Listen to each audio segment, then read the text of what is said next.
नमस्कार, आप देख रहे हैं हमारा खास कार्यक्रम। मैं हूं आपके साथ पूजा। और चलिए देखिए, चर्चा की शुरुआत करेंगे। खास पैनल हमारे साथ में इस वक्त मौजूद है। बादल देवनाथ हमारे साथ में है, टीएमसी नेता। एसएन सिंह साहब, प्रवक्ता बीजेपी, हमारे साथ में जल्दी जुड़ेंगे। मोहम्मद अमीन साहब लगातार बने हैं, पूर्व संयुक्त निदेशक हैं, इलेक्शन कमीशन के स्टूडियो में मौजूद है। अनिल कुमार हमारे साथ में है, राजनीतिक विश्लेषक। साथ ही साथ अजय अरोड़ा है, नेता कांग्रेस, हमारे साथ में। अमित मिश्रा हमारे साथ लगातार बने हुए कंसल्टिंग एडिटर। शुरुआत आज कांग्रेस से कर लेंगे। फिलहाल अजय अरोड़ा जी, सवाल ये है कि क्या सीखा हार से? बार बार अब हार देखते हैं और उसके बाद में कांग्रेस कहती है समीक्षा करेंगे, लेकिन आखिर में वो समीक्षा कब होगी जिसके बाद कम से कम कांग्रेस परफॉर्म करना शुरू कर दे? क्योंकि त्रिपुरा की बात करें, नागालैंड की बात करें, यहां पर तो पहले ही सरेंडर कर चुके हैं। दुर्विरोधी के साथ चलेगा, फिर भी शून्य पर आप अटके हुए हैं। एक आंकड़ा तक नहीं आपका नजर आ रहा, खासतौर पर त्रिपुरा में और नागालैंड में। पूजा, जो आपने बात रखी बिल्कुल मंथन का विषय है हमारे लिए। और जहाँ तक भारत की राजनीति है, सबसे पुराना इतिहास हमारा रहा है देश की सेवा करने का।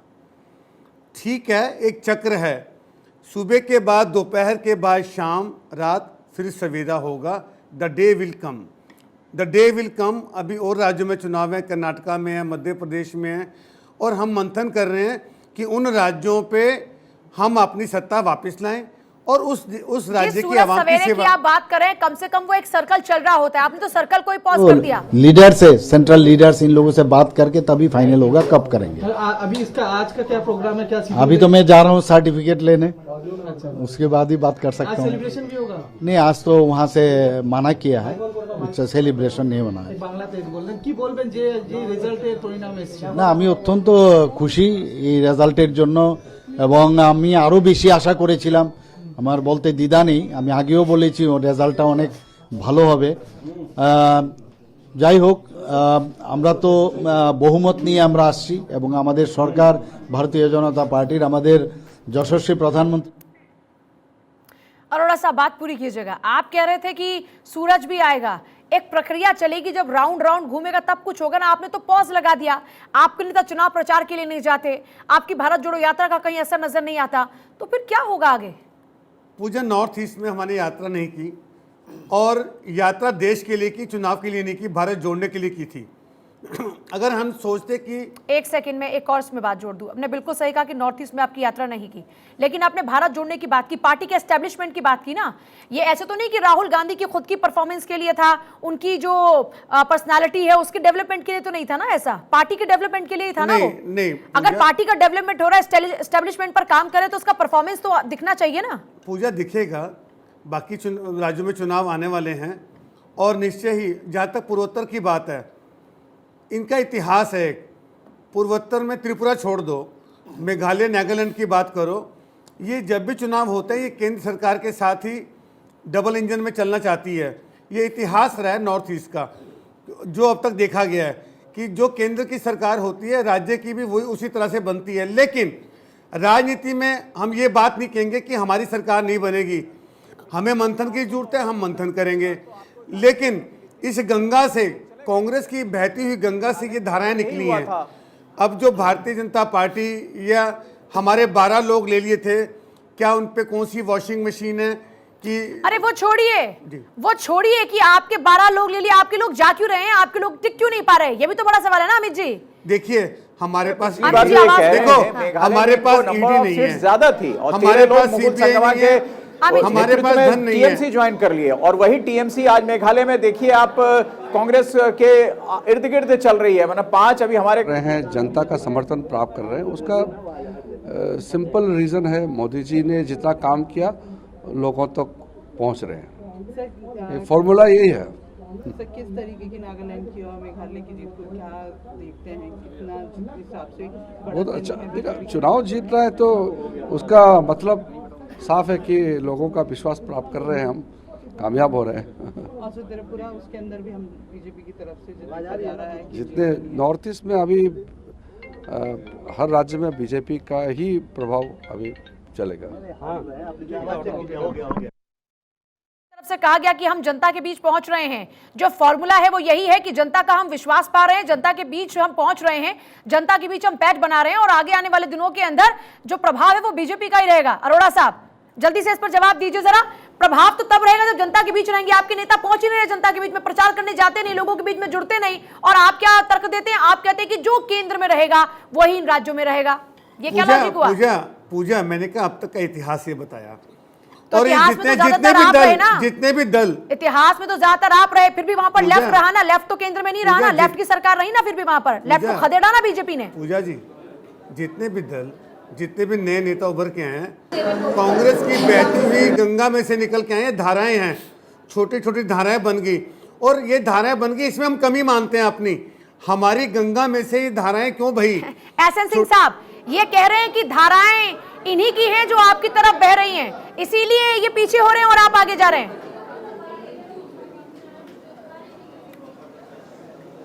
आवाज नहीं आ रही है एसएन सिंह साहब। अभी भी ये कह रहे हैं कि ये राजतंत्र है, राजा हम हैं, बाकी सब प्रजा है। अगर इस चीज को स्वीकार लेते तो इस तरह की बड़ी हार नहीं होती। ये अहंकार अभी भी बोल रहा है कि ये गंगा जी की धारा, अरे भाई गंगा जी को अपमानित करने का कार्य करेंगे। सब मिलके हमारा जो लीडर्स है, सेंट्रल लीडर्स, इन लोगों से बात करके तभी फाइनल होगा, कब करेंगे। अभी इसका आज का क्या प्रोग्राम है, क्या अभी तो मैं जा रहा हूँ सर्टिफिकेट लेने, अच्छा, उसके बाद ही बात कर सकता हूँ। सेलिब्रेशन भी होगा। देखिए जीत के बाद में जो खुशी है चेहरे पर वो साफ तौर पर नजर आ रही है, और कहा जा रहा है कि पार्टी लीडर से अभी बात कर रहे हैं, और अभी तो सर्टिफिकेट लेने जा रहे हूं, आगे क्या होगा वो पार्टी लीडर जो यहां पर केंद्र में हैं वो ये बात तय करेंगे। एसएन सिंह साहब जल्दी से।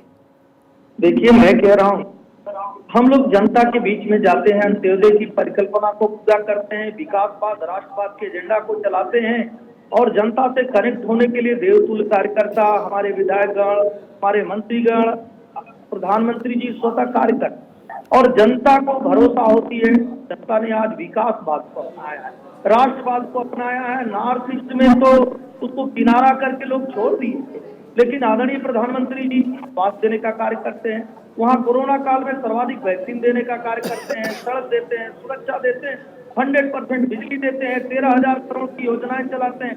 मुझे लगता है कि ये सब विकास उनको पसंद आया। और कुछ लोगों कौवे गिलहरी की ये कहानी आप सुनी होगी, गिलहरी श्रमजीवी होती है, वो कार्य करती है, और कौवा केवल काम करता रहता है। उसकी नहीं, पर मेघालय में तो आपके लिए टीएमसी भी मुश्किलें बढ़ा रहा है भाई। टीएमसी नेशनल पार्टी बनने की दिशा में लगातार आगे बढ़ रही है, और पीएम बनने का ख्वाब ममता बनर्जी के जहन में भी है, और देखिए क्या परफॉर्म किया मेघालय में, अभी तो 5 सीटों पर आगे बने हुए हैं। तौर पे हर आदमी को ख्वाब देखना चाहिए, लेकिन कर्म प्रधान विश्व करी राखा। आपको कर्म करना पड़ेगा। आप कर्म नहीं करेंगे तो जनता इस नाते नहीं अपनाएगी कि आप ख्वाब देखे, जिस तरह कांग्रेस के लोग ख्वाब देख रहे हैं, जिस तरह विपक्ष के लोग ख्वाब देख रहे हैं। और लोकसभा में प्रधानमंत्री बनना इतना आसान नहीं है, उसके लिए आपको लेकिन परफॉर्म तो कर रहे हैं ना। मेघालय में आपने सभी सीटों पर अपने उम्मीदवारों को उतारा। देखिए त्रिपुरा, नागालैंड में आप अच्छा परफॉर्म कर रहे हैं अपनी सहयोगी पार्टी के साथ में, लेकिन जहां तक बात मेघालय की है वहां पर तो टीएमसी भी परफॉर्म कर रही है ना। देखिए, जो दो विरोधी दल एक साथ मिल जाते हैं केवल भारतीय जनता पार्टी के नाते, ये डर क्या सता रहा है? डर क्या टीएमसी के साथ कौन सा विरोधी दल है? कह रहा हूँ कि हम देश के सभी जगहों पे एक समान कार्य करते हैं। स्पष्ट बोलिए, टीएमसी के साथ कौन सा विरोधी दल है? कौन से दो विरोधी दल आकर मिल गए टीएमसी के साथ में? लेफ्ट और कांग्रेस को देख लीजिए, दो विचारधारा मिलकर चुनाव लड़ रहे। और हाँ बोलिए बादल देवनाथ साहब। बादल देवनाथ इस बात का जवाब देंगे। हाँ जी देवनाथ जी। पूजा मैडम जी जी।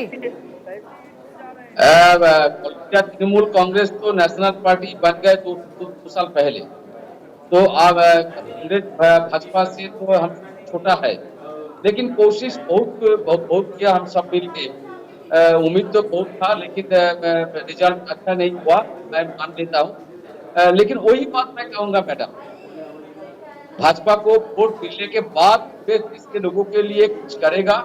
नॉर्थ ईस्ट ऐसी जगह है जब पहाड़ का इलाका है, जगह जगह पर नेशनल हाई रोड तो है, लेकिन हर जगह में पहाड़ी इलाका है। पहाड़ के इलाकों के लोगों के लिए मोदी जी क्या करेगा? अभी तक में कुछ नहीं, आज तक 2014 से सत्ता में आने के बाद 2023 में इलेक्शन हो गया विधानसभा चुनाव, लेकिन कुछ नहीं मिला नॉर्थ ईस्ट के लोगों के लिए।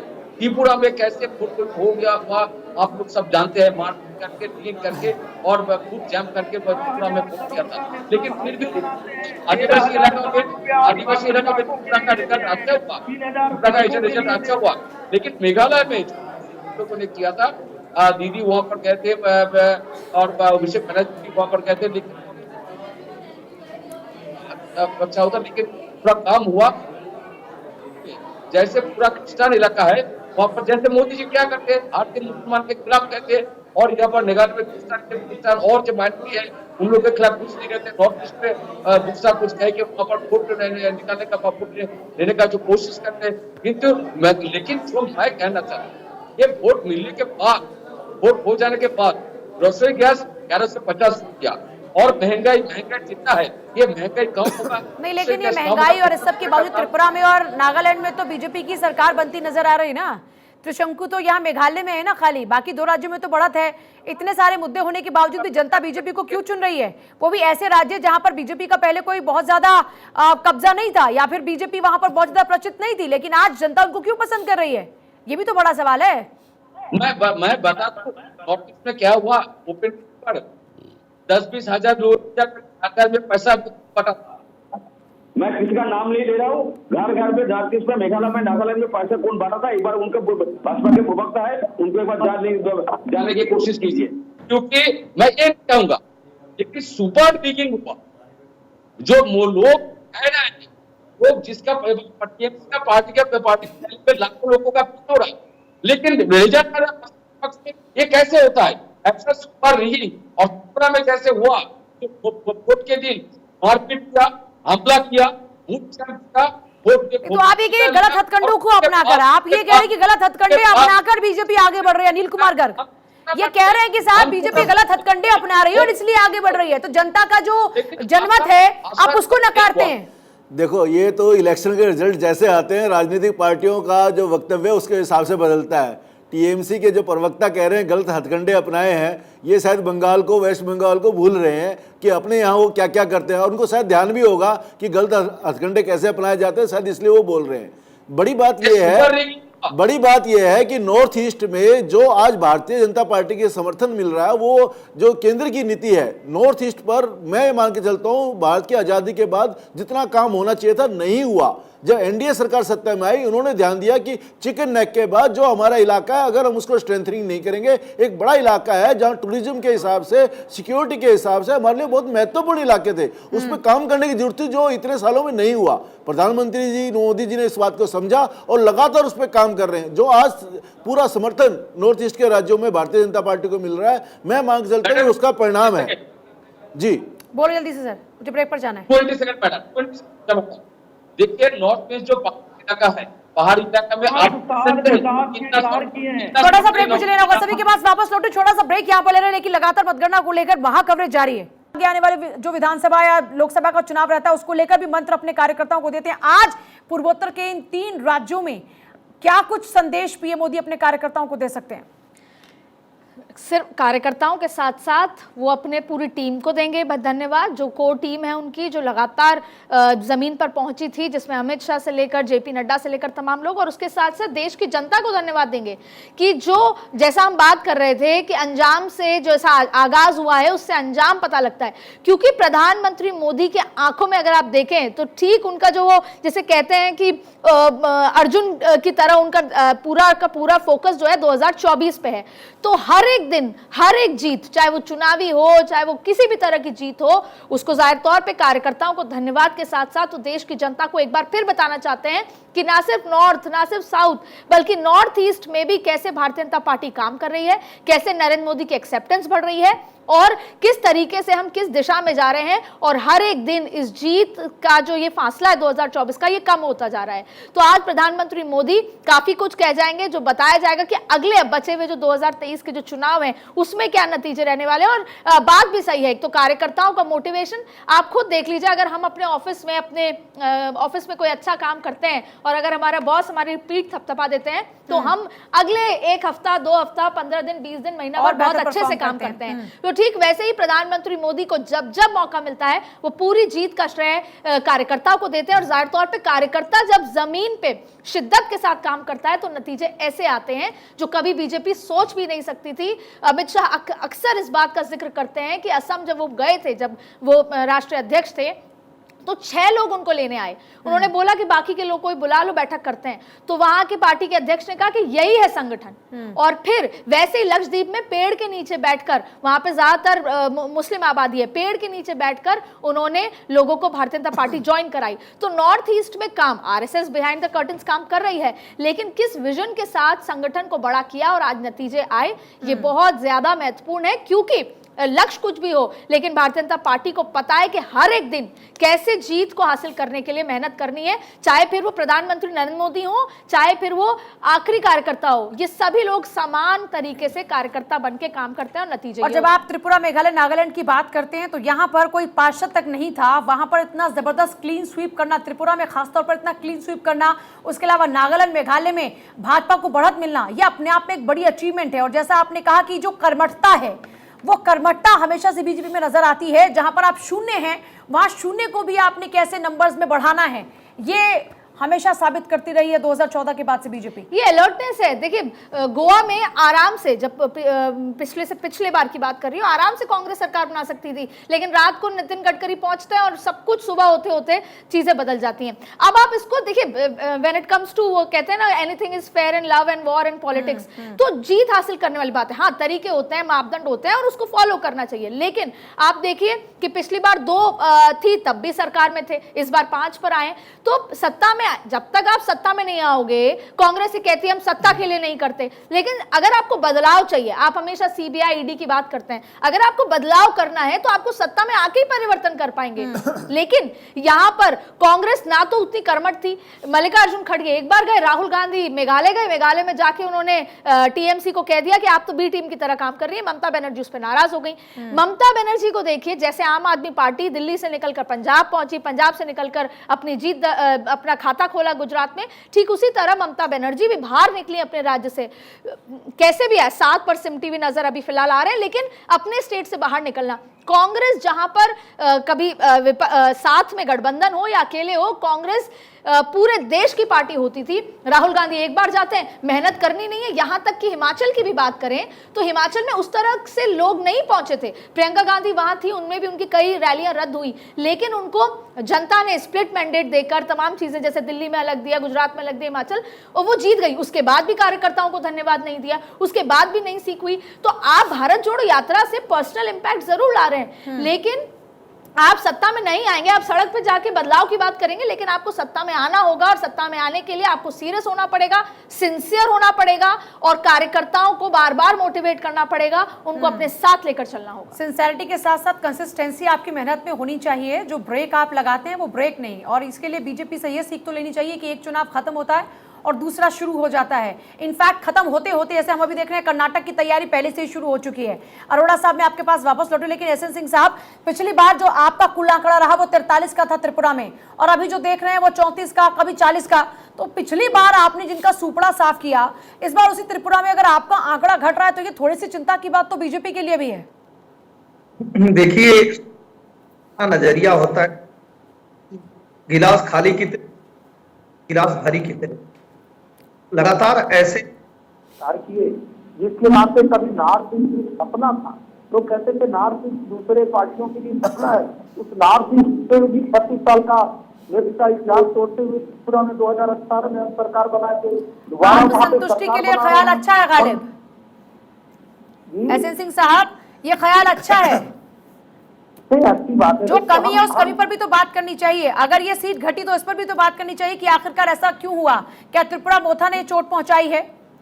नहीं, देखिए, हम लोग वो काम करते हैं, तभी हम 2 से 303 हो जाते हैं, क्योंकि हम अच्छी योजना बनाते हैं, उसके लिए कार्य करते हैं, हम परिकल्पना को पूरा करते हैं। देवपुर कार्यकर्ताओं के माध्यम से जनता से जुड़ते हैं, जो अपना होता है उसको सर पे लगाते हैं, जो अपना नहीं होता है उसको अपना बनाते हैं। धीरे धीरे तभी को आप संदेश दे रहे हैं कि त्रिपुरा मोथा को भी अपना बना लेंगे, भले ही चुनाव अलग लड़ा हो, लेकिन अपना बना लेंगे, और गैरों को गले लगाना तो आपने बहुत अच्छे से सीखा है। अपना बना के रखना चाहिए। नॉर्थ ईस्ट को लोग कटा हुआ समझे, आज वहाँ सड़क है, सुरक्षा है, पानी है, 5 वर्ष विकास के कार्य से उसको लेकर